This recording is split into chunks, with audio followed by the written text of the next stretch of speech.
Recording? Okay. Meeting will come to order. Barbara, will you please call the roll? We have Commissioners Berard, Fleming, Funderburk, and Levine present.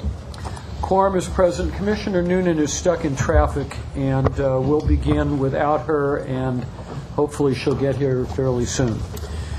This proceeding is broadcast on Channel 35. The exact broadcast times can be found by contacting Channel 35. I only have one initial comment. It's in the context of continuing to welcome our new general manager.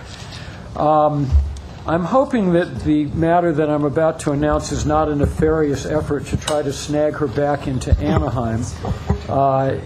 I'm very suspect of this, but it has come to my attention that the city of Anaheim has honored our general manager, who we intend to keep in Los Angeles, Marcy Edwards, by naming the utilities complex in Anaheim as the Edwards Utilities Complex. I happen to have a picture of it right here.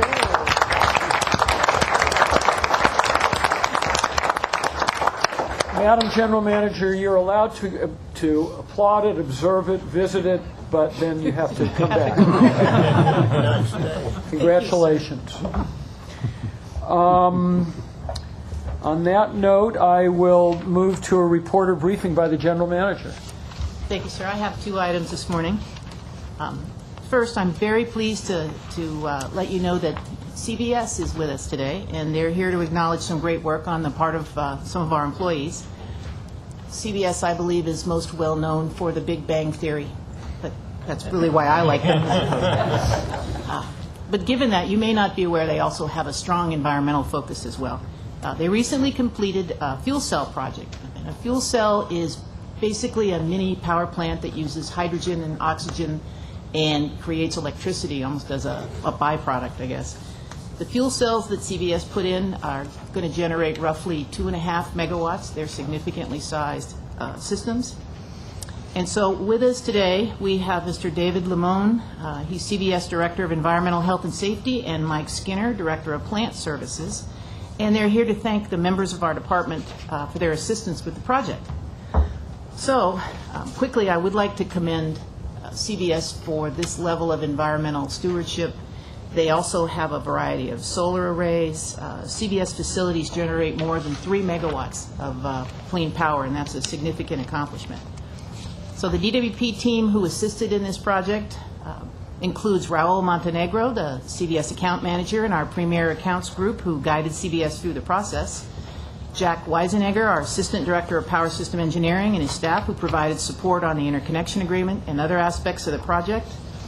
Kevin Garrity of our Customer Station Design Group, and Jeff Thornburg from our Business and Customer Support Group, both of whom provided technical support, construction and inspections, and also Judy Rolls from Power System Engineering, who coordinated the interconnection agreement. So I think our employees, again, delivered. We have a happy customer here bearing thanks, which means that you get my thanks as well. And with that, I would like to ask Mr. Limon to come on down. Good morning, ladies and gentlemen. My name is David Limon. I'm the Director of Environmental Health and Safety for CBS Studio Center here in Los Angeles. Like Ms. Edwards said, we have a very strong environmental sustainability program, and we're very thankful to have LADWP as a partner in that. And I want to thank you guys for letting us showcase a fuel cell project that we had conducted in 2013. And with the help of LADWP, we were able to make that happen. In 2011, the two studios here in Los Angeles kind of went out and looked at our major focus of sustainability and how we were able to move forward in energy efficiencies and how we were going to get our productions to the bleeding edge of technology, and kind of give an edge to the industry here in Los Angeles just in general, as we've seen many productions leave the city and leave the state and leave the country. So we try to build a competitive advantage, and we did so by selecting solar and fuel cells as our first step. And when we first came to LADWP for this, we knew right away that we were not going to get it done without them. And we were very fortunate to have a dedicated customer service representative with Raul Montenegro and really champion this within DWP for us. And so I'd like to take the opportunity now to bring Raul up, Judy Rolls, Jeff, Thornburg, Jack Weisenegger, and also Kevin Garrity. And I cannot speak enough on Raul, Judy, and Kevin's work on this project. This needs to be kind of a message to all LADWP employees and LA businesses that you can get great things done within the city, and you can partner with LADWP to make great things happen. So if you could come up.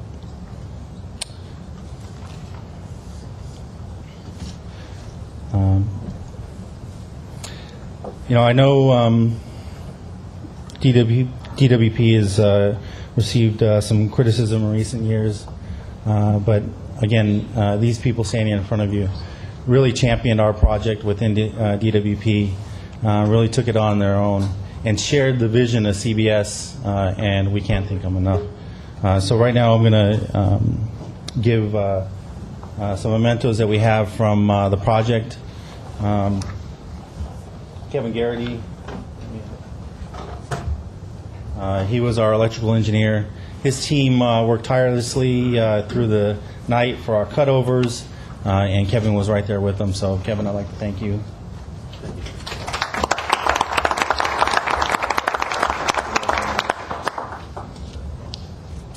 Judy Rolls, who Judy is kind of a one-person show. She really takes on the interconnect agreements and the hundreds of revisions I think that we do, and she kind of corrals them all. I'm not really sure how she does it, but at the end of the day, she really came through for us and got it all done. So I want to thank you, Judy.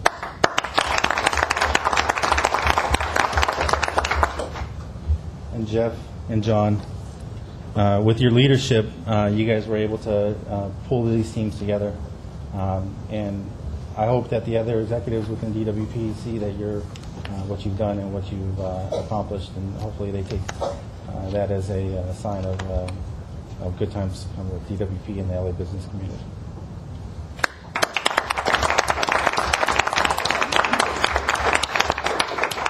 And last but not least, Raul is really, like I said, champion this within LADWP. This is actually a piece left over from our old DC powerhouse. These were insulators that carried the power from our DC generators that were off of World War II heavy cruisers. These generators power the studio lights and set lighting. So we kept them as a memento. I'd like to pass this off to Raul because it's pretty heavy.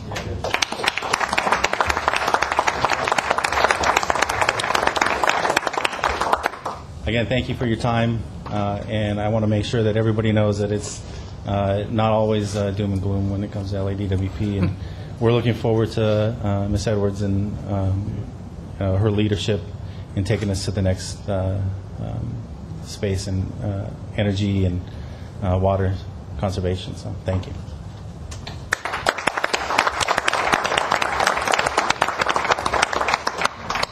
Let me chime in by thanking you very, very much for taking the time to do this. We hear a lot about public-private partnerships. Here's an example of one that really has been superb, and we are very grateful to you for reminding us what a significant accomplishment this was. Congratulations to all who are involved. Thank you. I have one other item. Sir, as you know, our solar program, specifically the solar incentive program and the feed-in tariff program, are extremely popular. And while we're pleased to be recognized by customers like CBS, we also know that installing solar has been a source of frustration for many of our customers. So I'd like to quickly update you on steps we're taking to improve the process as well as measure our progress. First, regarding the feed-in tariff, or also known as the FIT program. We released another 20 megawatts under FIT, and the demand for this program remains heavy. This upcoming Thursday, we're co-hosting a FIT workshop with the LA Business Council and City Council member Nuri Martinez in Van Nuys. So property owners, solar providers, and employers, as well as financial institutions, can come together, learn about the program, and it's the latest in a series of workshops. And today, along with Mayor Garcetti, we published on our websites 2 solar dashboards, one for the feed-in tariff program, another for the solar incentive program.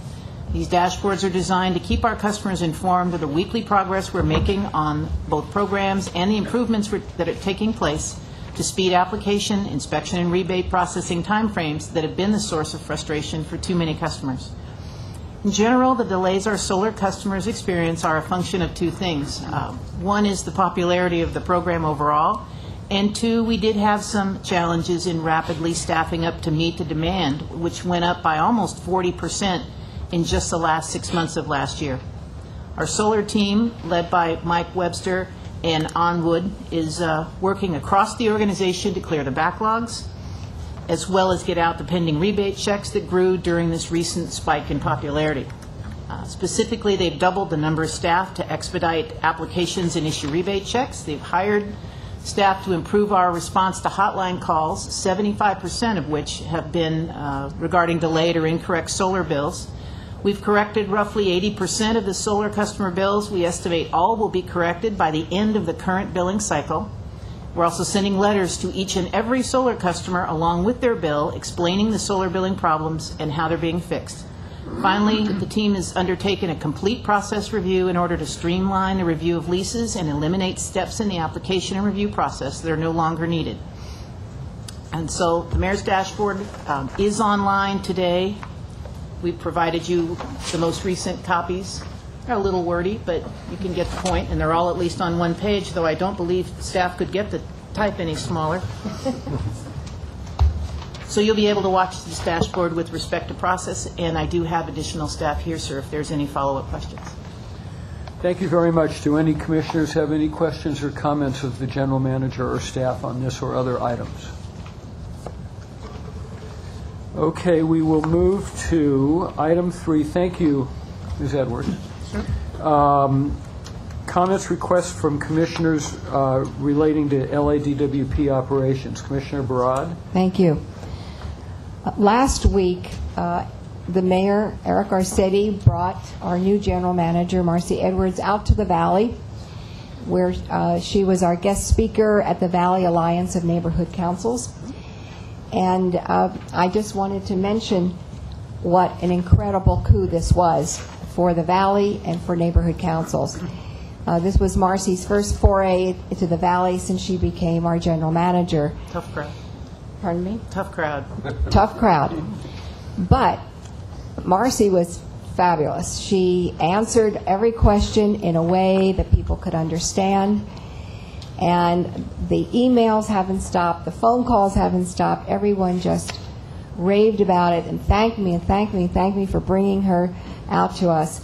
And, you know, this is the kind of positive outreach and customer service that we need. There were, the leadership was there from 34 neighborhood councils, which represents more than a third of all the neighborhood councils in the city. And so I just wanted to thank Marcy and also to thank Randy Howard, who was there, who was terrific and answered a lot of questions. Thank you. And Guy Lipa, who put this together from the mayor's office, and Joe Romallo from DWP. And I look forward to more meetings like this. Thank you.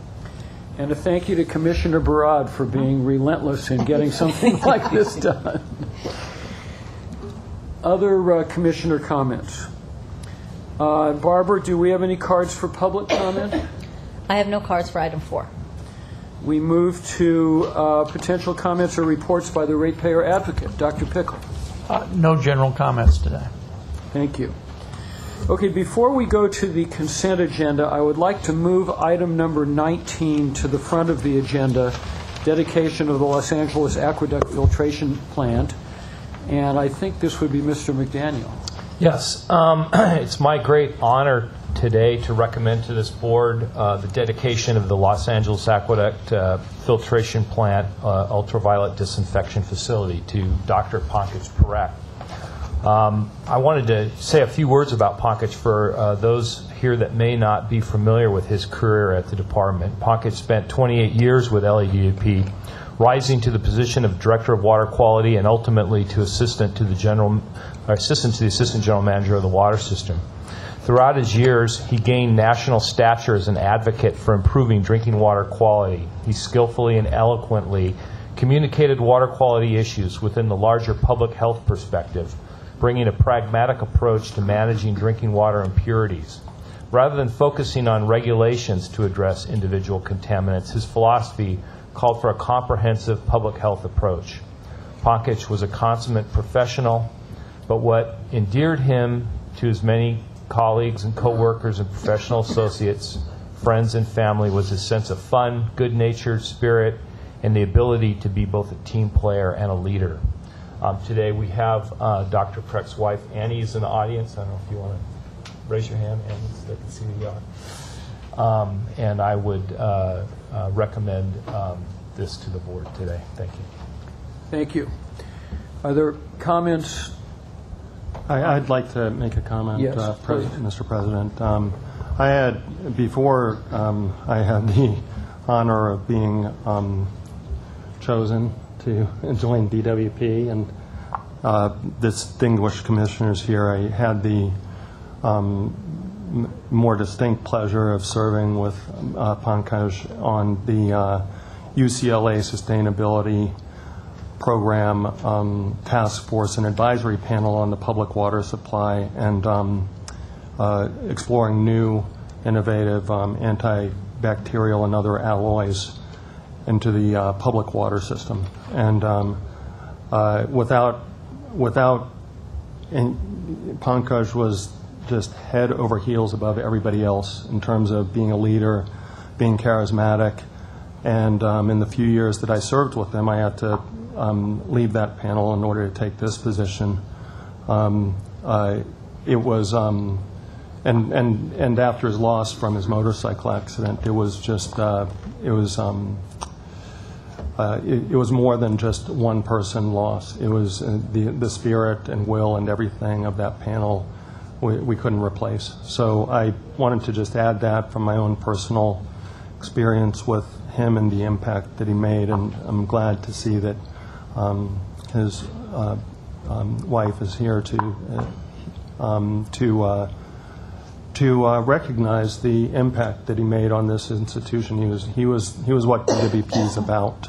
He really cared about this place, and I was pleased to serve with him, and would be happy to support the motion or second it. What do you want to make? I'll make the motion in support of the.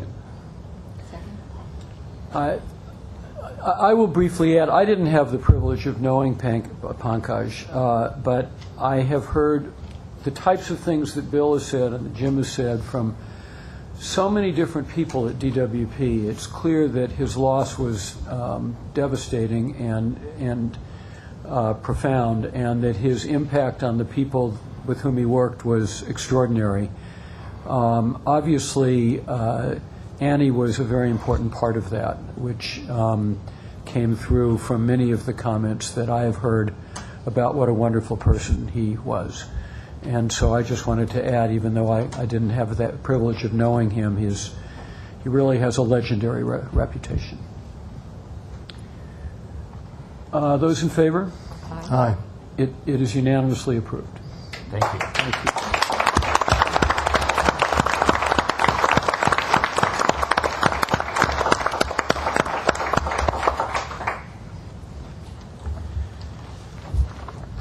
Before we go to the consent calendar, let me mention that there's a request to defer item 22 from the regular agenda. Is there a motion to defer?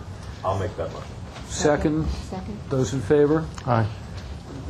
22 is deferred. Okay, we move to the consent calendar, which is from item 6 through item 18. Do any commissioners wish to remove any items from the consent calendar? 14 and 18. 14, Mr. Fleming, and 18, Mr. Fleming. Any other removals from the consent calendar? Mr. Fleming read my mind.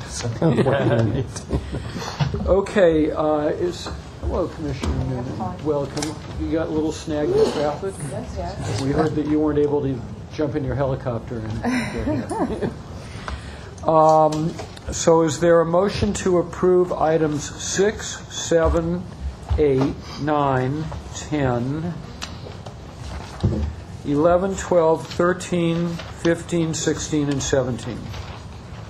So moved. Is there a second? I'm sorry. Oh, Commissioner Broad, you want to remove something?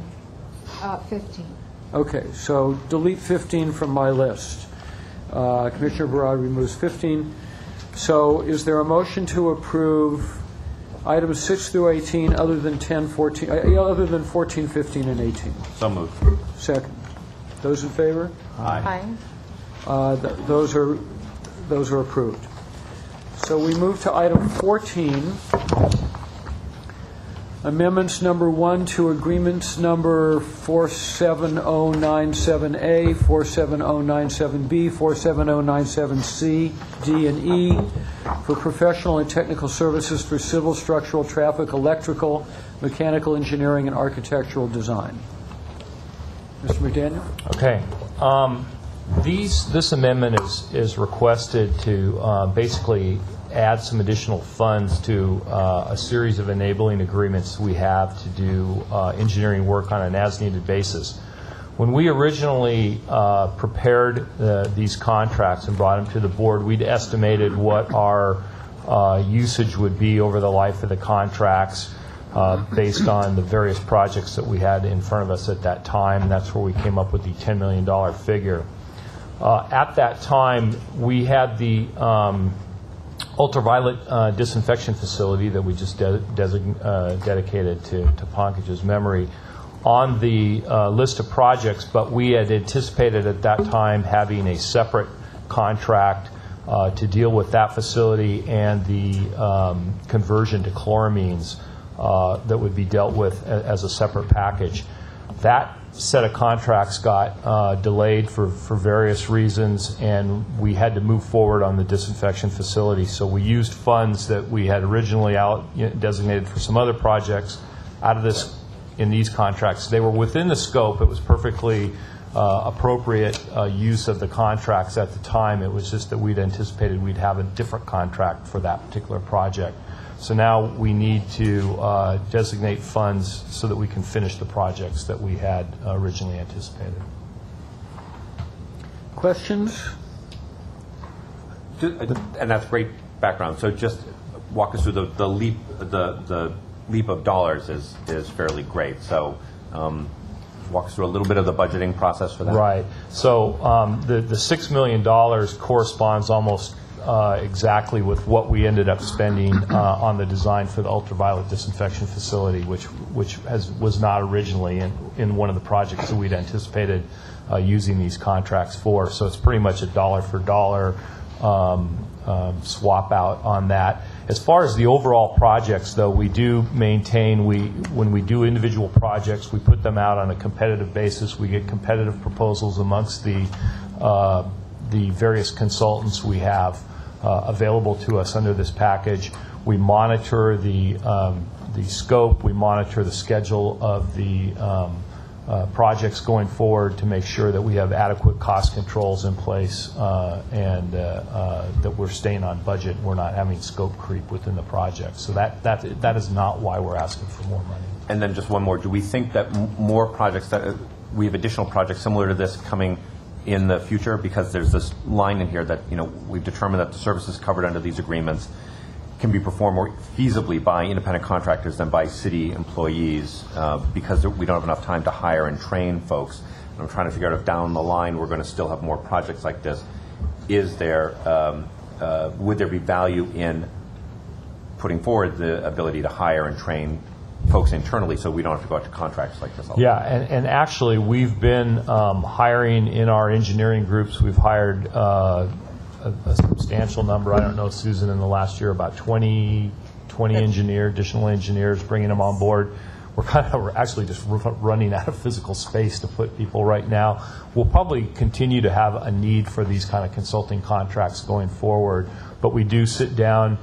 Each one of these, our MOU with IBW, which represents our engineers, calls for us to sit down and talk to the union about these things. We're looking for things like knowledge transfer. So if we're bringing in some kind of special expertise, we get the opportunity for our own staff to learn that. And this disinfection facility was a fabulous example of that. We had the consultants, people working hand in hand with our people, and there was a tremendous amount of knowledge transfer as far as ultraviolet technology that our people now know how to do, and that we can do that ourselves. And so that'll hopefully in the future, those kind of trainings, that kind of shared knowledge will reduce our having to rely so heavily on consultants for some of these types of projects. Correct. Okay. Great. Thank you. My question has less to do with Mr. Fleming's line of questioning than it does Mr. McDaniel with the, and I want to be careful here not to step into legal or closed session topic, but when I see regulatory costs, everybody just says, oh, it's regulatory costs, let's just pay them. Let's comply with the law. That doesn't always have to be the case. And I think that it's that there are different ways of complying with regulations where you can protect human health and the environment or whatever, worker safety, that have vastly different cost outcomes.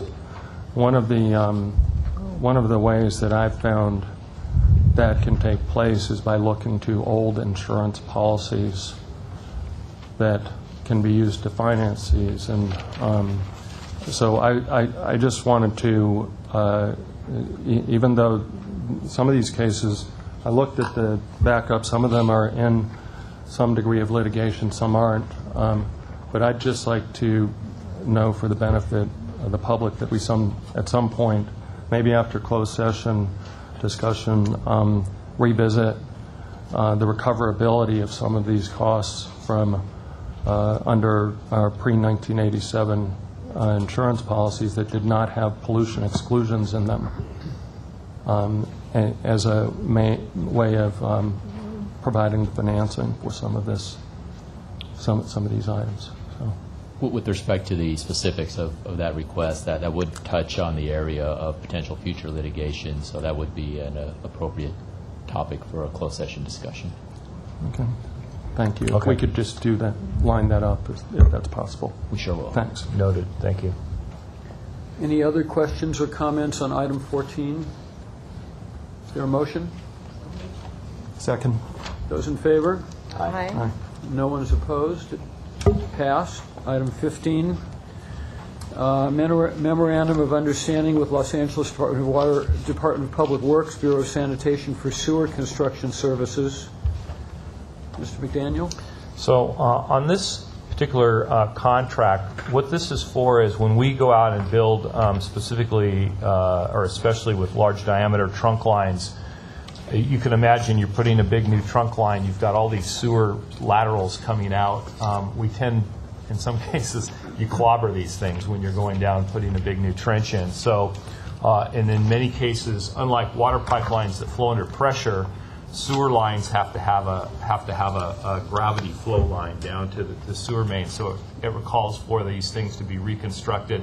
You know, if the straight line was like this, you have to make it go down and under the pipe, and so it calls for some extensive sewer lateral reconstruction. That's not mainline work that we normally do here in the department, so we have to find some other mechanisms to get that work done. We don't have people that build sewers in the Department of Water and Power. What we have found that a very cost-effective way for us to do this is to use the contractors that the Bureau of Sanitation already has under contract that they've done competitive outreach for.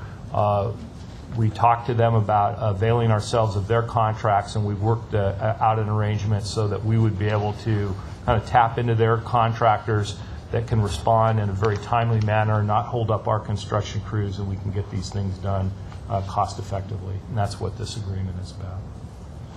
Questions? Yes. My concern is the timing of this, and I wondered if you could let me know about that, because Coldwater Canyon south of Ventura Boulevard up to Mulholland is a mess. And then it was a mess going north, and this is one of the most heavily trafficked arteries, in the valley, particularly for people going over to the west side who drive that canyon. And now we're talking about even more construction, and I'm sure it's needed, but I just wanted to know what the timing was. Are you coordinating it so it's not all happening at once? I'll let Mr. Castrita respond to the timing question. Good afternoon, Commissioner. Joe Castrita, Director of Water Distribution. We've done extensive outreach with the neighborhood councils and with the council member there in that area that's affected. We do have constant communication with the community leaders there. But yeah, we do our best to minimize the impacts to businesses and residents.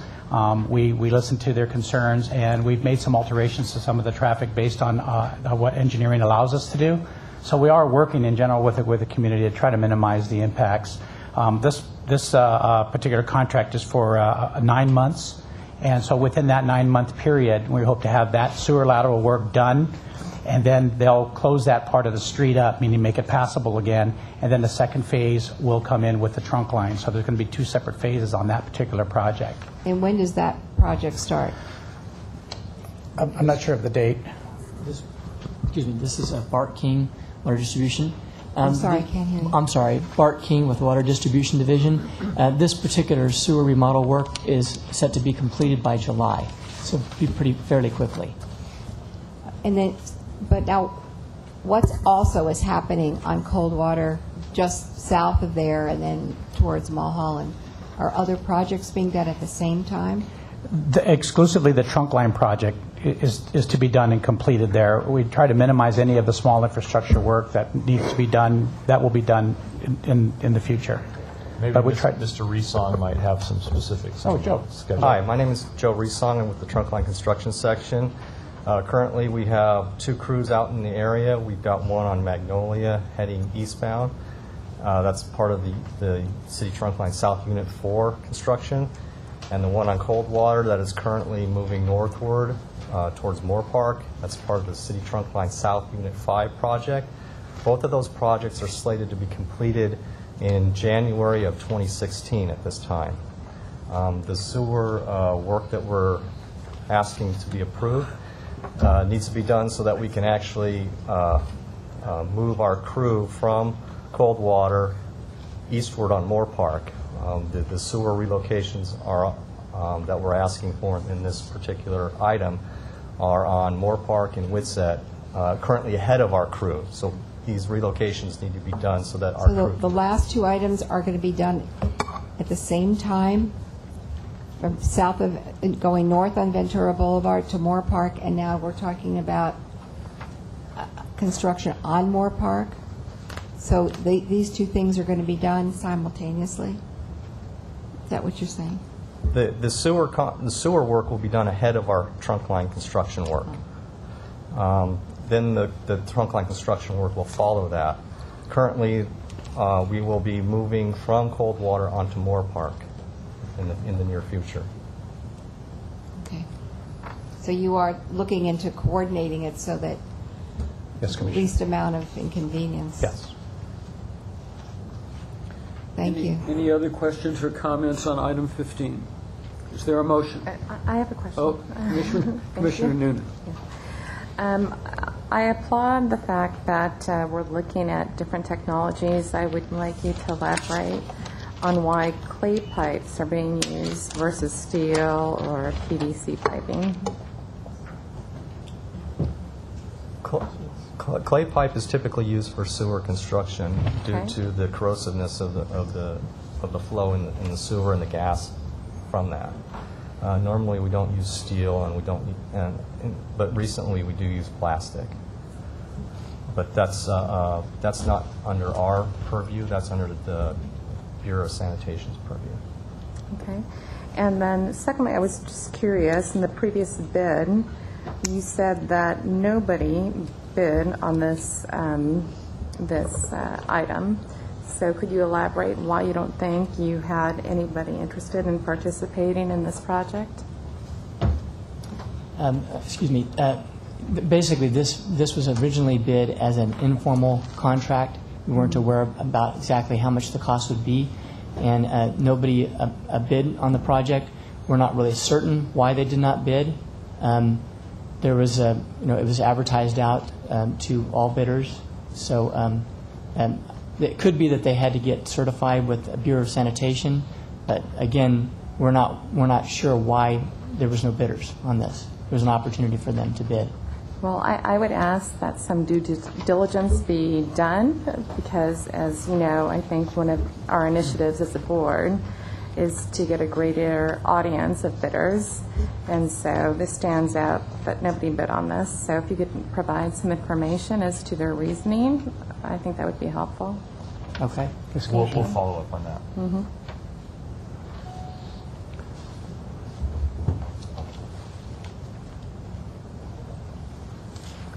Do you want to defer a vote, or do you? I'm neutral, to be honest with you. But I do think that to make this kind of a statement to us, I mean, it leaves outstanding questions. One of my initiatives as a commissioner is to increase the audience of people bidding on our projects so that we can leverage the market and get greater price points for the ratepayers. Right. And so in the future, I would hope not to see something as vague as this without backup and reasoning as to why people aren't bidding on this assignment. Mm-hmm. Excuse me. I have something to add. Actually, I'm Enrique Gomez. I work in water distribution also. One of the reasons that we looked into, one of the reasons they probably didn't bid this is because these connections go into the North Alpha sewer, which is a huge sewer that is pretty, actually, it's a very delicate old sewer, and so that's one of the reasons they didn't bid it, because they thought it was too complex. And that's one of the reasons we went over to this agreement also, is because in speaking to Bureau of Sanitation and Bureau of Engineering, they told us that it was going to be pretty difficult for the contractors to hook up 10 house connections going into this old sewer line, and the complexities and the liability. Mm-hmm. So they proposed to put a parallel main, an 8-inch main, which would be a much more feasible, less delicate situation, and that would pretty much protect their interest as far as anything collapsing on the NOS, and or the complexities of hooking up 10 times rather than just doing one parallel main and then connecting all the sewer laterals at that point and avoid going into the NOS. Commissioner, so if I that's could. one of the reasons they didn't bid. Thank you. Your concern is noted. I think it's important that we understand when we don't get bidders or don't have a depth of field that we have performed some amount of due diligence and we can explain. In this particular one, since it bridges departments and jurisdiction and different people have to set what standards they have of acceptability, I do understand some of the complexity from staff's point of view, but we will ensure that your interest and caution is surfaced in our things that are more largely under our control. This is going to be a balanced issue because the impacts to people who use these roadways, the timing with other departments, even the time of year, I think it's somewhat challenging to look at deferring these. I would support this going forward, but I have noted your concern, and I'll ensure that going forward we perform that due diligence and can report on it. I appreciate that. I feel like we have made progress as a board over the past 2-3 years to have information provided to us as to who you've reached out to, who was interested in bidding, and the reasons why they've opted not to bid. I think it's very important in this day and age to show transparency and the thought process as to who we're selecting to do this work. So I would like to see that continued in the items that are presented to us. Okay. Thank you. Is there a motion? So moved. Is there a second? Second. Those in favor? Aye. Aye. Any opposed? It's passed. Thank you. Thank you. Thank you. Item 18, amendment number 2 to agreement number 47061-2 with Power Engineers, and amendment number 2 to agreement 47062-2 with AECOM Technical Services for professional environmental services for environmental assessment and air quality services. Mark Solacek, Environment Efficiency, and with me is Chuck Holloway, who manages our environmental assessment group. This contract amendment request is to add additional funds to 2 current contracts with Power Engineers and AECOM. Primarily, it's intended to cover work that was unanticipated when we went out to bid. All terms and conditions remain the same. We're in the process of awarding new contracts by September of this year, hopefully sooner. So intended, this is just to be a bridge to cover us during that time period. Commissioner Fleming? So the only question is just the funds are needed to conduct previously unanticipated environmental studies. What were the previously, I'm trying to figure out so that we anticipate these things in the future and don't have to come back and revisit contracts. Yep. They're listed on page A3. Essentially, that's work that when we started this contract process 3 years ago, these projects weren't envisioned even in the overall department plan. Some of the cultural monitoring, the Scoutergood Phase 8 work on Owens Lake, and some of the other projects took more work than initially anticipated. So with our new contract, we are adding additional funds to have contingencies. Right. I mean, the thing on A3, just it kind of lists who the contractors are. So but my question was just how do we anticipate these things in the future, right? It's anticipating contracts and dollar amounts, but just subject-wise, how do we make sure that we're broad enough in the future so that we're not going back and revisiting these? Primarily looking at anticipating what kind of work will be in each of the major areas. And then some projects we don't know will happen, but we'll put a 20% contingency to cover some of that. Plus, our new contracts will be higher than what these ones are at this point. I think we under budgeted No doubt. at the time. Right. So. Okay. Thanks, Mark. Just causing the price to go up. Exactly. I have this, I'm sorry. Go ahead. I had the same comment on this item as well, and I would just say that if we're going to cover this in closed session, I'm going to be testifying before the State Water Board on April 1st, so I won't be at the next board meeting. So I would just ask if we could add it to a later board meeting, closed session. Sure, we'll do it for the if we second. discuss the insurance issue, and because these costs they're not just recoverable under the policies indemnity, they're recoverable potentially under defense, and we have unlimited defense on some of these policies. So I look forward to that discussion. Is there a motion? I have a couple- Commissioner Newton? Sorry. I did my homework. I have notes. The one thing that stands out, and I know that we've spoken to you before about this, is time and again, one of the reasons why these items are pushed is because there's not enough time to properly execute a new RFP. And I'm very sensitive to the fact that we're understaffed in joint services to get these RFPs done. But I can't help but wonder the money that we're losing just agreeing to extend contracts versus rebidding them. So I ask that the department consider this and do a cost analysis as to whether or not we can somehow increase the staff to get things rebid when deemed appropriately. This time and again, I see these items come up and saying, we have to do this because we can't get an RFP out in time. So I kind of feel like it's a hostage situation. Again, going back to my previous point, why was ELCO the only vendor to submit a proposal back in 2012? Why isn't there a greater audience of people who are interested in working with the department? It just makes it suspect to me, and I think most ratepayers. Well, for this one, we did have a fairly large candidate pool when we bid it 3 years ago. So, and our next one, we understand, I'm still going through the bidding process, but for our new RFP, we have 11 bidders right now. Okay, but going back to 2012, it states that they were the only one to submit a proposal. Which page is that? Page 3, third paragraph.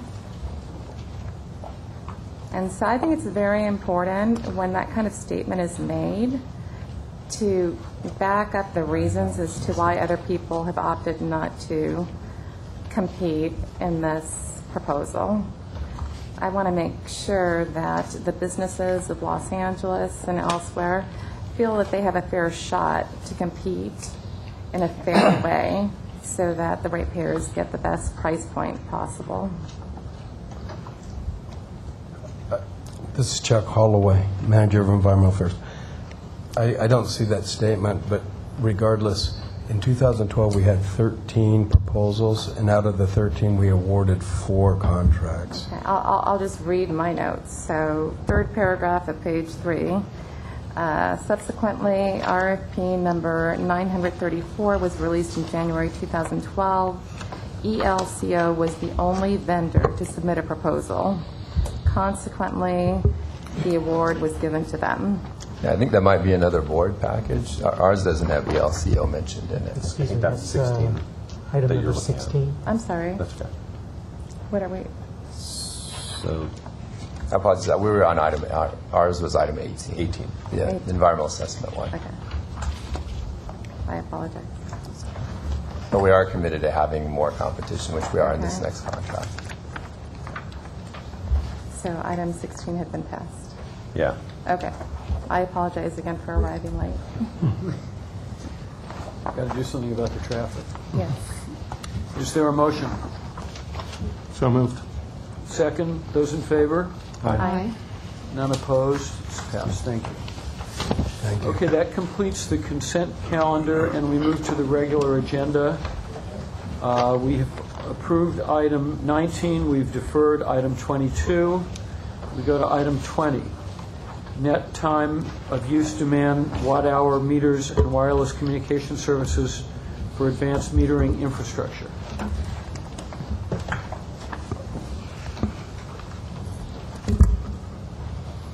Good morning, Commissioners. Bassam Abu Shakra, Power System Engineering. Good morning, Commissioners. Vincent Zabukovac, Power System Transmission and Distribution. This contract 446 is for net time of use meters. We use these meters for large industrial and commercial customers. We're mandated by city ordinance to use these type of meters. And also we use about 400 to 500 of these meters a month for residential solar installations. This was competitively bid. We did receive 3 bids. There's only 4 known meter manufacturers in the United States that make meters, and we had 3 of them bid on this contract. So it was very competitively bid, and you can see that it was approximately 17% below our estimate. This contract is for 11 months plus 2 optional renewal periods, and we'll be happy to answer any questions. Any questions or comments by commissioners? Commissioner Broad. Is it Itron? Is that the name of it? Correct. Somewhere in here I made a note that at one point they were not in compliance, although they were the lowest bidder, and then you went back to them. Correct. True. Is that a kind of a typical thing that you do when you don't come up with what you want? You just go back to the lowest bidder and say, let's sharpen your pencil? Well, they cannot sharpen. We don't discuss money on bid specifications. But what happened is they forget to sign a form, or they put their own T's and C's. So we work with supply chain services and the city attorney to make sure they conform with DRP terms and conditions. And in this case, they did. That's very common practice. Okay. I just wondered how that happened. This is over $20 million contract.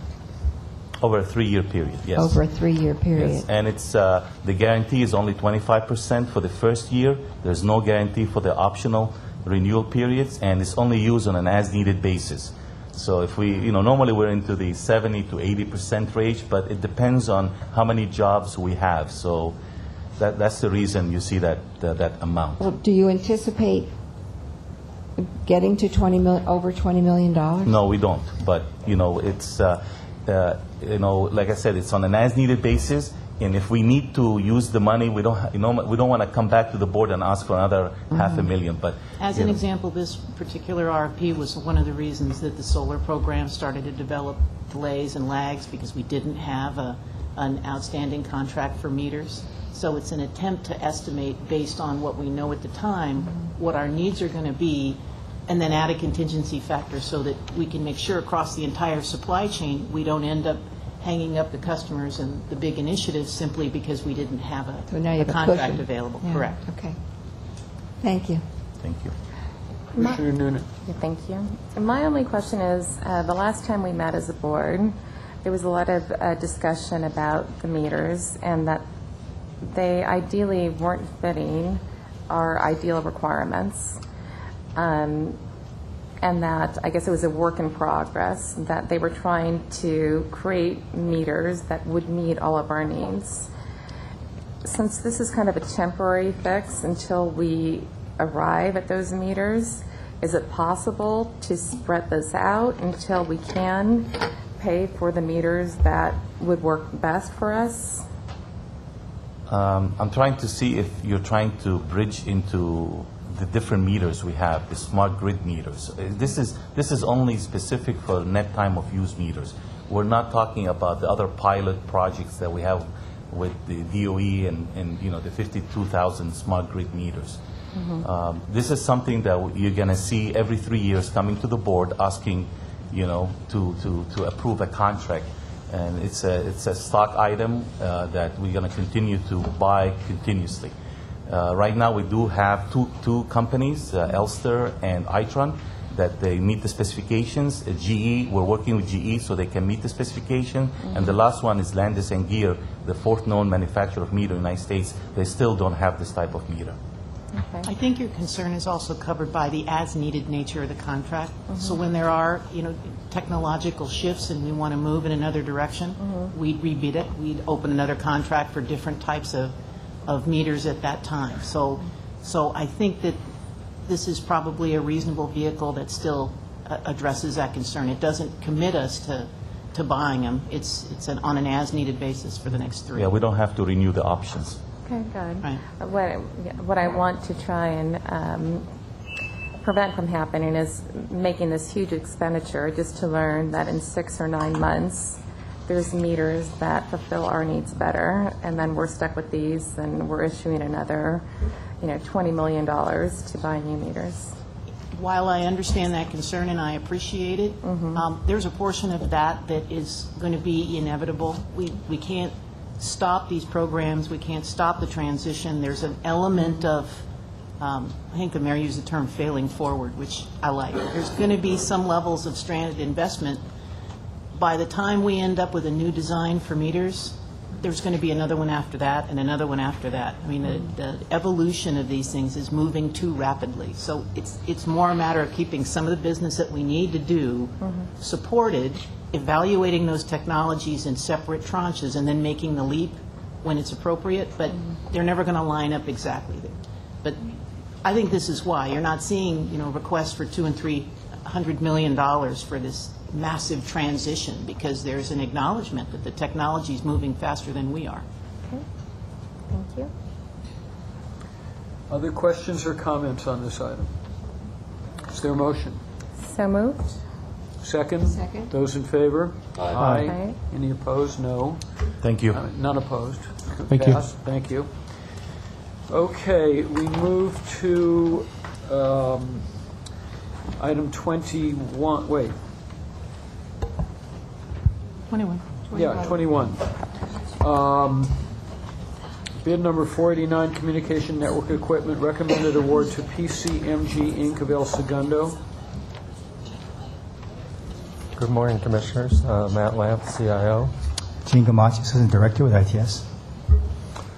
This contract is the replacement contract for the contract we use to buy all our Cisco network equipment. So we use that throughout our environment, switches, routers, firewalls, voice over IP equipment.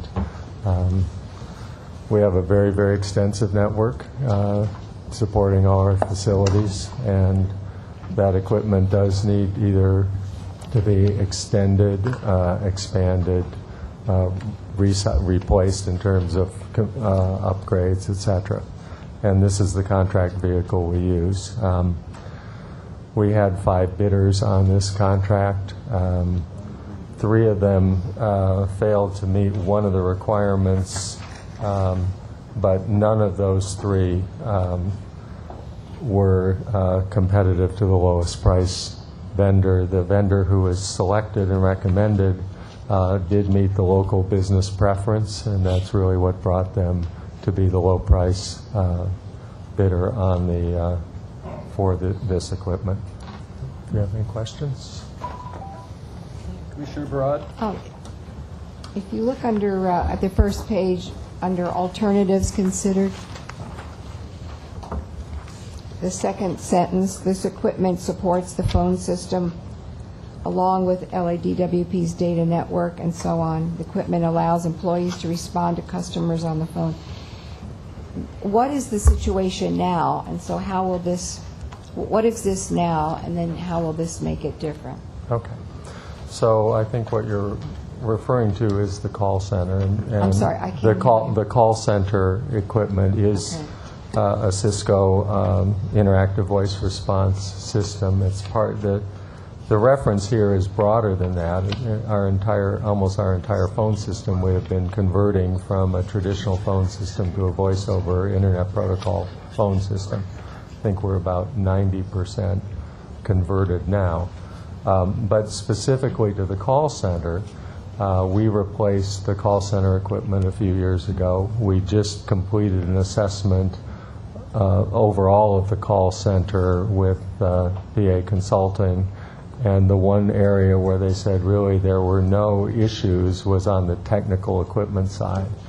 That is, the work we needed to do was relating to process and staffing, etc. That the equipment we have there is basically up to sort of current best practice capabilities of what the equipment can support. So yes, so as we have to do upgrades to that equipment, some of the equipment that's in there now is getting near its cycle time to be replaced. This will be the contract vehicle we use to replace the servers that sit behind that call center operation. This is, when you say, so the DWP employees to respond to customers, that's the call center where people are calling in asking questions? It's the call center, or voice operations center, which handles sort of other operator functions for the department, as opposed to for customer call center. And when you said voiceover, what? Voiceover. Okay, so traditionally, if you go back, telephone, basically you had a line, copper connection that went through a switch and was connected directly copper to copper from two locations. That was traditionally how telephones worked. Over the past 15 years, there has evolved basically the technology to take all your voice communications and treat it much the same way you treat data. That is, you basically convert it into data packets, send that through, and reassemble those things as voice calls. That's voice over Internet Protocol. More efficient way of operating it, so we don't end up with two totally distinct networks, two totally separate groups that have to manage them, etc. And the Cisco equipment is our standard for doing that voice over IP implementation at the department. Okay, thank you. Richard Noonan? Thank you. I'm curious as to the last time we purchased these items. Well, we've done, we did a contract in 2008, contract in 2011, and now in 2014. Each time the RFP has been won by a separate, different vendor. So it's basically, it gives us the opportunity to buy from the entire Cisco networking equipment catalog. And that way, by bidding that this way, they essentially bid a fixed percentage discount off list that they will guarantee through the entire contract period. And that way, if Cisco replaces one type of switch with a more advanced switch, and we want to make sure when we're buying 2 years from now, buying that more advanced switch, because it's based on the catalog, we're able to buy that equipment.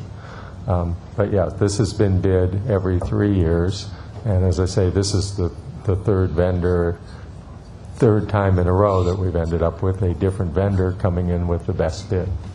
So is the typical lifespan for this equipment 3 years, or is it just that you want to constantly get the better version of this equipment? Well, we've generally gone for 3-year contracts, just sort of as a standard. We've seen this is a place where there's a lot of competition, and it seems reasonable to not try to tie us to a vendor for an extended period of time. We're buying, I mean, these are all major worldwide resellers of Cisco equipment, so they are large purchasers from Cisco, and therefore they're able to deliver at a very high discount rate. I'm just asking No, whether... but I think the equipment does last longer than 3 years. Yeah. It lasts longer than Yes, 3 it years. does. So, Right. so Yes. I guess my question Right. is this expenditure worth the perks of having models that come out every 3 years? I'm failing to understand what the advantage is in spending over $17 million every 3 years on the better system. We don't necessarily, okay, the value of all our Cisco investment equipment here is far above the $17 million. Okay? So this has two components to it. One is maintenance component, right? So the annual maintenance we pay on that equipment. And the other component is purchasing either additional or replacement equipment when it's appropriate to replace that equipment. I know, but this gentleman just said that usually the lifespan is greater than 3 Right. years. So That's I don't right. understand. I don't. So if I have $50 million worth of equipment out there, and it's got, say, a 5-year life or a 7-year life, and it's been installed at various points, any given 3-year period, I will have a certain amount of that equipment that it's now due for replacement. I will also have some places where we will either expand or need a higher capability at a specific site, where I may need to upgrade the equipment that's there. This contract basically gives me the vehicle to buy those replacements when it's appropriate and to buy the upgraded equipment when it's needed. So, for example, we've had to upgrade some of our firewalls to do a better job with certain information security. We've had to buy more load balancers to make sure we could diversify the platform, the applications, so they would load balance across multiple servers. So if we had a server problem, it wouldn't interfere with service. Those kinds of additions all come out of this contract. So we're not replacing all the equipment every 3 years. This is sort of the best estimate we have of what we will need to, what we project spending between equipment replacements and some anticipated additions over the next 3 years. But it's not that every piece of equipment we're going to replace every 3 years. Out of curiosity, if you were going to replace the entire system every 3 years, what would be the price point? I'd like to understand the percentage of how you arrived at the $17 million. Well, I'd really have to go back, and we'd have to come back to you on that number. It is generally, the switches run between 5 and 7 years. And the firewalls, we generally will do a little faster than that because of the needs around information security. And the voice over IP equipment, we do some upgrades to it, but we are due for, a lot of that is 5-year equipment, and that is coming due for replacement. I think that was about, that alone was about a $7 million acquisition when we did it. Even all the phones within the network, like all the phones right in front of your desk are Cisco phones. You'd have to replace all the phones within the entire department. You know, just that's, and that's quite a those, bit. I think, are 7 to 10 year Yeah. life. So if we were to add it I all, think the question, Matt, is: Yeah. Are you talking about we have $2 billion in no, telecommunication equipment? I'm guessing in the network we probably are. I would bet we are close to 75 to 100 million, somewhere in the $50 to $100 million range. I think the question is just trying to grapple with what does 17 million get you across the year? And I think Right. the answer is probably it gets you this mess, which is this many firewalls. You're going to replace these systems. I think there's an amount of incremental detail that helps Right. tell the story a little bit clearer, and perhaps we could follow up with that Yeah. information. Yeah, I think we can. What we generally do is go out to all the areas who have various projects and ask them to identify for us what they their network equipment needs are going to be over the next 3-year period. We accumulate that together, and that includes our own engineering group looking at the equipment we're responsible for. And then we validate that by some measure to ensure what's being asked for is reasonable given the Right. business nature. That's correct. And then we add some contingency on top of that, again, to make sure we don't end up short in I that think capacity. the questions are well placed, and I think we could provide the board with a more detailed report both on the Okay. infrastructure as well as the upcoming plan, at least across the next year or two, just to give a feeling for scale. Okay, we could do that. Thank you.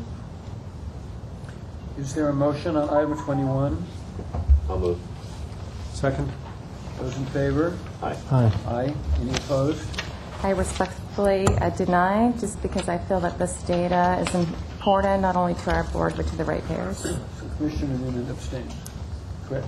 Did abstain or vote no? I vote no. Oh, vote no. I'm sorry, I did misunderstand. Votes no. So it's passed 4-1. Okay, we've deferred item 22. We move to item 23, estimated water quality improvement, demand side management, reclaimed water, water quality improvement, and water security expenditures for July 1st, 2014 to June 30th, 2015. Phil Leiber, I'll introduce the topic, and if you'd like more detail, we have staff here who can provide a presentation. This item requests your approval to adopt certain expenditures for inclusion in our pass-through water rates for the first quarter of the next fiscal year. Adjustments of these rates is a routine matter that we address every quarter. The expenditures that you're going to be seeing for this period are consistent with the preliminary budget that we talked about at the last meeting, and which we'll also talk about more today. What's the bottom line in this? The bottom line is the proposed action would result in slightly higher rates for 3 of the pass-through rate factors. This would have the impact of increasing water bills for the typical residential customer by about 41 cents per month. These pass-through rates are for water conservation, water quality, and water security. The package also points out that rates will be adjusted automatically to reflect higher purchased water costs by about $6 from the previous quarter, and this is a result of the drought. We can be hopeful that with the return to a more normal water year in the future, these costs would decrease over time. And I do have staff available to go through any more detail, and we have a presentation if you'd like to see any of these topics in further depth. Mr. Chair, if I could make a follow-on comment. Please. To that. Despite the choice of words, there's nothing routine about raising rates. And similar to what happened at the last meeting with respect to the pass-through components of power, this rate structure is intended to provide this board with information where we project for you where we think those pass-through costs are going to be in advance. The reason it's built into the rate structure, as was mentioned, and it's the same reason for water as it is for power, is that the volatility of those pass-through costs is so significant that without the ability to collect them rapidly, our reserves would be exhausted in short order. And the drought showed that, because we've unfortunately had to pass through significant costs in terms of purchased water. The observation about hopefully if we return to a normal water year, those components drop. They're bracketed in such a way that they rise within limits and they come down within the same limits. Staff doesn't necessarily control those. But the purpose of talking about the projections is for you to ask questions on those components as far as their inevitability. Are we giving you adequate estimates? What is that money being used for in terms of water quality improvement? What are the investments that fall underneath it? It's to facilitate that dialogue.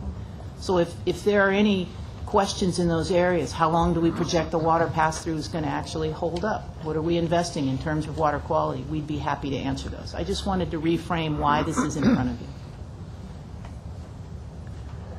Do commissioners have questions or comments on this item? I have a question. I think that's very helpful. Thank you. This is for the next fiscal year. So if this is passed, does this mean you will not come back again and ask for another increase during that fiscal year for water? No, not necessarily. The action that you would take today would establish the rates just for the first quarter of the next fiscal year. So we would come back in subsequent quarters with another look ahead. It's like a 12-month rolling average. And the rates for those subsequent quarters could be adjusted up or down. Even though it says it'll be in place July 1st through June 30th, 2015. Let me make the distinction. The rates are going to be in effect for just one quarter. The expenditures that are used to calculate those rates are for the 12-month period. All right. And that 12-month kind of rolls forward one quarter at a time. So you could come back and then ask for another adjustment after that in the second quarter of the fiscal year? This is something that we will be back to this board on a quarterly basis to make adjustments up or down. Can you predict, I know this is unfair, but if you had a crystal ball, could you predict what may happen then at this, so when you come back again? As soon as we can predict if it's going to rain. Yeah. Or snow? Yeah, I'll take either right now. Yeah, that would be the biggest unknown. It's the purchased water component that has caused the volatility in rates. Okay. The other pass-throughs have been remarkably stable over the past couple of years. It's that one that we can't control that is going to impact customer bills most significantly. Okay. Thank you. Other questions or comments?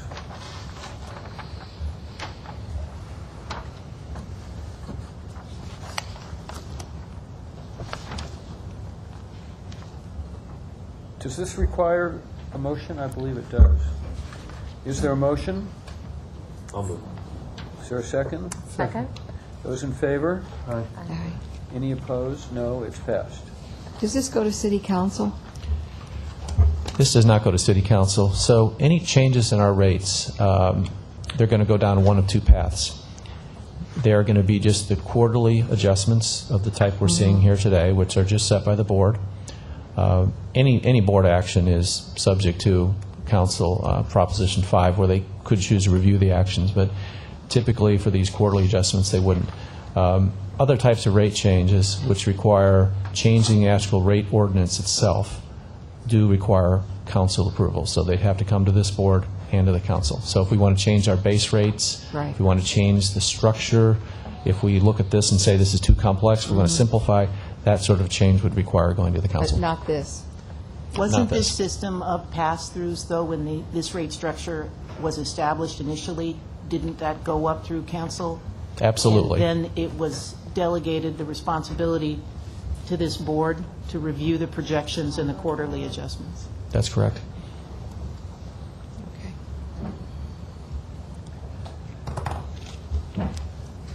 Item 24. Griffith Park South Water Recycling Project, including mitigated negative declaration. Mr. Chair? Yes. If I could ask, Barbara, for the record, did we complete a vote on that last item, or was it just moved and seconded? I wasn't positive.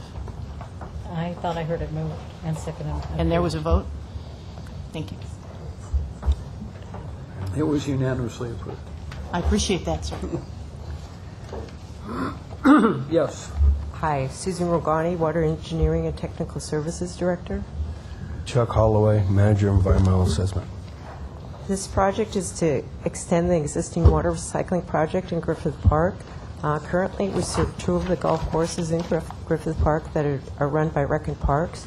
This will serve the 3rd golf course, which is Roosevelt Golf Course.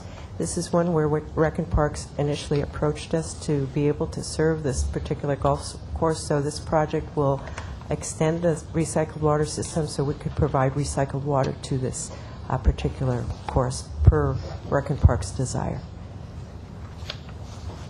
Questions, comments? I'm excited about this project. However, I would like some information on the type of pipe you're using, why you selected that pipe, how it ranks with cost effectiveness and reliability. The particular pipe that is going to be used is primarily steel with a little bit of ductile iron, and the reason for choosing the steel is because it is a pump station with a tank. We're going to have pretty high pressures, about 300 pounds per square inch, which we're going to need a steel pipeline for, so that's why that material was selected. Closer to the tank, it will be ductile iron, but we've taken all these costs into account when we looked at the feasibility of doing this particular project. Okay, so you're stating on the record that steel has higher reliability for pressure versus other forms of piping? Yes, that's correct. You know what, I'd appreciate if you could give me some data on that as it compares to other types of piping. Not now, but, okay. Perhaps at the next board meeting. Oh, certainly. Yeah. We could do that. I just know that other utilities are using newer forms of technology, and I want to make sure that we're making the right choice in terms of finances for the ratepayers. Sure. And I want to make sure that we're not constantly going back to the same steel vendors to continue using steel pipe when there may be other options that are more cost effective for our community. Certainly, we'll do that. Thank you. Other questions or comments on this item? Is there a motion? I move it. Is there a second? Second. Those in favor? Aye. Any opposed? It's passed. Thank you. Okay, we move to the preliminary budget, item 25.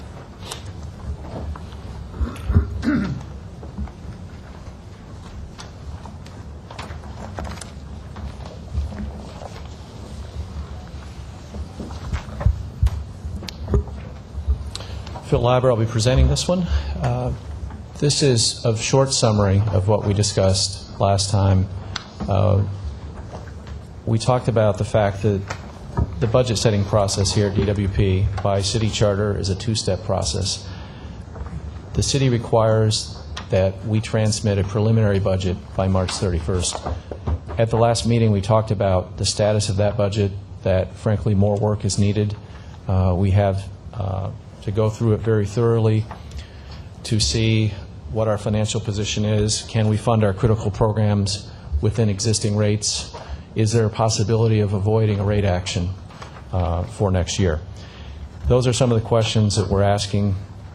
Ms. Edwards, being here short of 2 weeks, is actively involved in this. We've reviewed our budgets since we spoke with you last time, and that work will continue.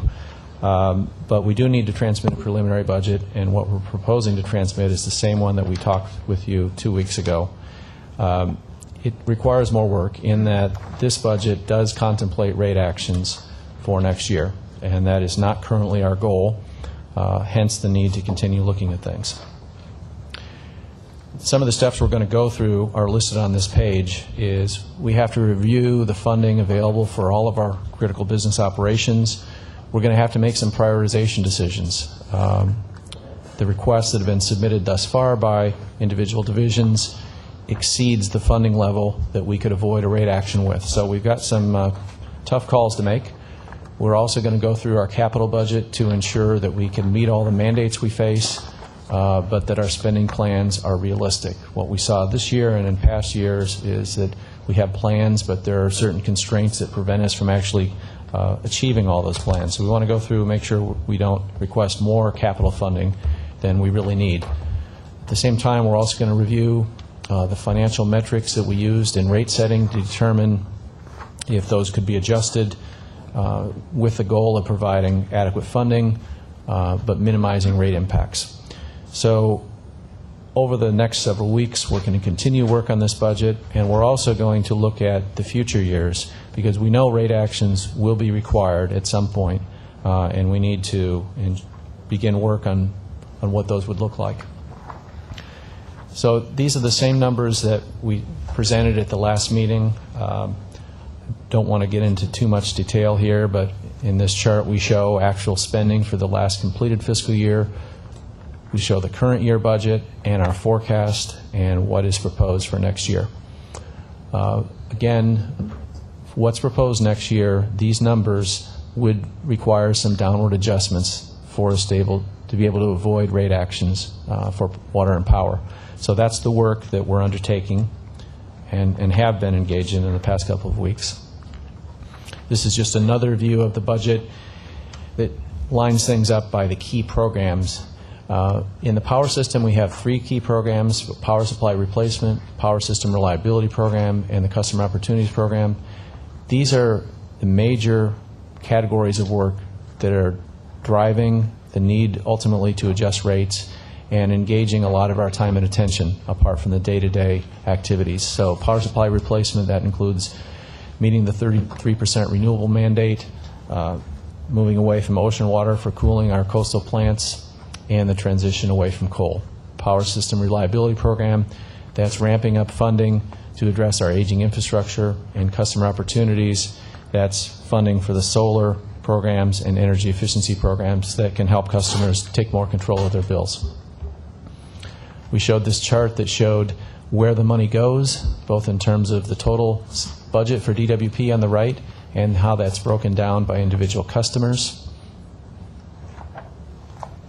And on the water side, we showed a similar chart that shows 3 years of data, and again with the caveat that where we're at today, presently this preliminary budget would require some rate adjustments. Our goal at this point is to see if we can avoid those, so we're continuing to review the budget. In terms of the key programs for the water system, there are 4. There's a safe drinking water program, the water infrastructure program, local water supply, and regulatory compliance with Owens Valley. And collectively, those programs comprise most of the capital budget, that's shown in the blue, a majority of the O&M budget, and the purchased water pass-through, that's not one of the key programs. Where does the money go on the water side? That's shown here.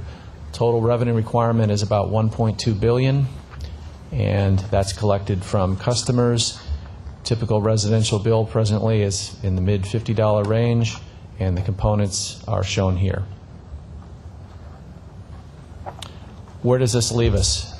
We are continuing to review our budget position for next year. Where we're at right now is just a snapshot that we do require transmitting to the City Council. We will be back to you prior to the deadline to complete the final budget in May. We anticipate coming back to you around the first meeting in May, if not late April, to tell you where we're at with that. And subsequent to the adoption of a final budget for fiscal year 14-15, we'll also be back to talk about the potential need for rate adjustments in future years. So that's where we're at the moment. So we would request your approval to transmit the preliminary budget to the city by March 31st. I have a question. I take it others do as well. We're not at this point prepared to request a rate increase, a rate adjustment, but it seems like the budget you're asking us to preliminarily approve implicitly does require a rate adjustment. So what am I missing? Sir, to some extent, if I could answer that question. Please. Some of that is a result of my questions and comments that have, by their nature, just been presented to staff at the 11th hour. They've spent months and months and months assembling this budget. Then within the last 2 weeks, I've asked for different outcomes, different analysis. So the best they were able to do in the time remaining was to make the obvious adjustments that they could, but they are still midstream in trying to analyze their spending and finalize the budget by the end of May. And so at this point, given the statutory deadline of having to send something, that's why they're sending something that is not necessarily fully in alignment, and that's unfortunately due to me. And that'll, I assume, be communicated along with the numbers? It will be. Yes. What you'll find in the package are the letters that we would have accompany these numbers and point out exactly that this is just a snapshot. This is not where we want to end up. Okay. Commissioner Fleming. Well, to President Levine's point, so I take it that this letter that's dated March 13th hasn't gone, right? Because this is what you're waiting for our vote on, right? That's correct. I mean, the language is just awkward, and if there's some way we can, because what it really sounds like is, well, we're sending you a preliminary budget that has rate increases. We're going to try not to have rate increases in the final one, but we don't know that. And I feel uncomfortable sending a preliminary budget that has rate increases, because I'm at this point I haven't been convinced that a rate increase is necessary. Well, neither have I, but also there's been a tremendous amount of work here, and I've only been able to come up to some level of speed in the last couple of weeks. There may be some statutory limitations or other implications that I may see in the next month that would cause me to go, well, we may not need something grand, but we may in fact have to do something of some smaller number. I don't know yet. I don't necessarily want to send something that says that, but I'm not in a position at this point to say absolutely not, no matter what, nor endorse something that says 5, 6, 7% over 3 years. I'm simply not there, and I think the timeline to submit a preliminary budget is artificial. I'm going to be calling and explaining the position. I am discussing it with the CAO and with the mayor's office, so it's not going to catch them unaware. They know we're in a period of transition. We can certainly try to clean up the language of the letters. I haven't yet seen them. Thanks. Yeah, it puts you in puts everyone in a fairly uncomfortable position, right? You're transmitting a document that says here's my preliminary budget, and that does call for a rate increase, and so that's something that the five of us would have to make a decision about whether we're comfortable saying we're calling for preliminarily calling for a rate increase. Well, and the opposite is true too. This board can say no, we're not comfortable with a rate increase, but then the potential for me to present to you a series of burning platforms in the next 2 months, and the implications to our rate base may cause you to make a different decision. So I get it. There's pros and cons really both ways. Right. I personally applaud you for the tactic, the strategy that you're presenting. You just recently joined the department, and instead of having the attitude of like, well, this was all worked on months before my arrival, I feel like you're really trying to make an effort to do what's right for the department, for the ratepayers. And I think that, anyone who's going to be reviewing this preliminary budget will understand the dilemma that Ms. Edwards in. And so I'm comfortable with supporting what's being delivered, and I applaud you for trying to better this scenario. But as it is, it's like, this is the worst case scenario. I'm going to try and improve it, even though I'm just here. And so I feel very comfortable moving forward with it. I share Commissioner Noonan's view, and I fully understand Commissioner Fleming's view. It's awkward, but I think it's when the language, very clear language, is that is not the current plan of management.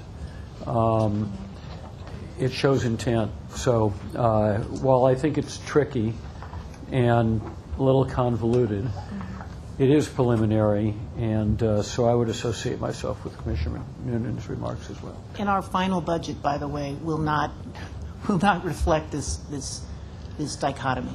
It'll make a solid recommendation. It'll be one that I'm prepared to support, that I'm prepared to present to this board. I just don't have the opportunity to get there as of yet. Other comments, questions? Is there a motion? So moved. Second. Those in favor? Aye. Those opposed? Aye. Or no, as the case should be. 4-1, Commissioner Fleming dissenting.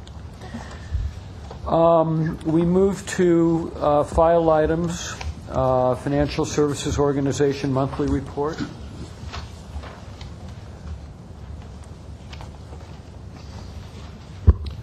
I don't have any particular comments other than to note that we continue work on the revenue under collection issue, and we're reporting on that in various forums, including to the Energy and Environment Committee tomorrow. Thank you. Questions of Mr. Leiber? Does council want to make whatever words of art he should make to describe the closed session items?